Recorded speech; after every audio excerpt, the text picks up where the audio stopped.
आप सभी को जय मसीह। आज का वचन है मत्ती 5 अध्याय है। यीशु का पहाड़ी उपदेश। वह इस भीड़ को देखकर पहाड़ पर चढ़ गया और जब बैठ गया तो उसके चेले उसके पास आए और वह अपना मुंह खोलकर उन्हें यह उपदेश देने लगा।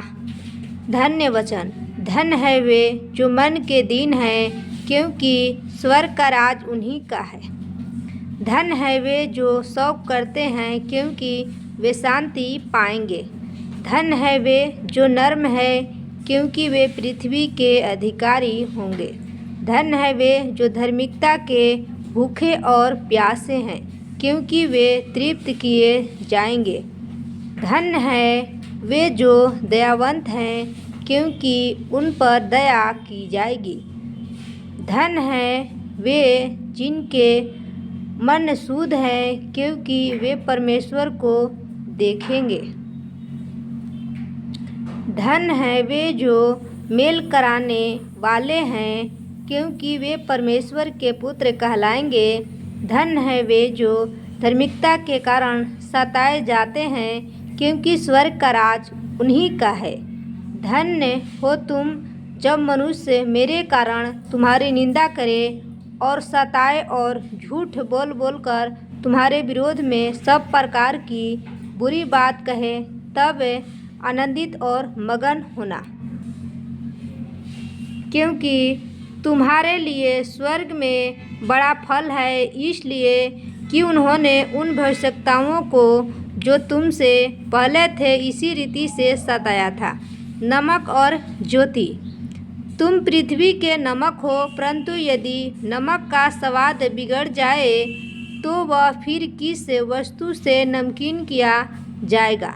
फिर वह किसी काम का नहीं, केवल इसके कि बाहर फेंका जाए और मनुष्यों के पैरों तले रौंदा जाए। तुम जगत की ज्योति हो। जो नगर पहाड़ पर बसा हुआ है वह छिप नहीं सकता, और लोग दिया जलाकर पैमाने के नीचे नहीं परंतु दीवट पर रखते हैं, तब उससे घर के सब लोगों को प्रकाश पहुँचता है। उसी प्रकार तुम्हारा उजाला मनुष्यों के सामने चमके कि वे तुम्हारे भले कामों को देखकर तुम्हारे पिता की जो स्वर्ग में है बड़ाई करें।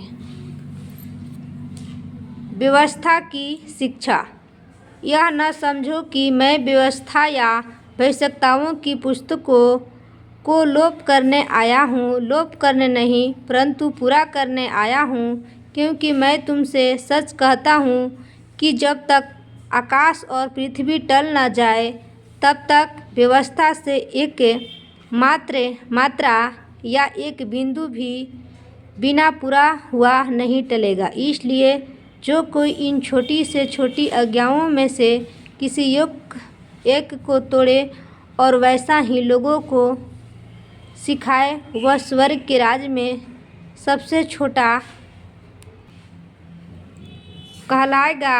परंतु जो कोई उन आज्ञाओं का पालन करेगा और उन्हें सिखाएगा, वही स्वर्ग के राज में महान कहलाएगा। क्योंकि मैं तुमसे कहता हूँ कि यदि तुम्हारी धार्मिकता शास्त्रियों और फरीसियों की धार्मिकता से बढ़कर न हो, तो तुम स्वर्ग के राज में कभी प्रवेश करने न पाओगे। आमीन। परमेश्वर आप सबको आशीष दे इस वचन के द्वारा।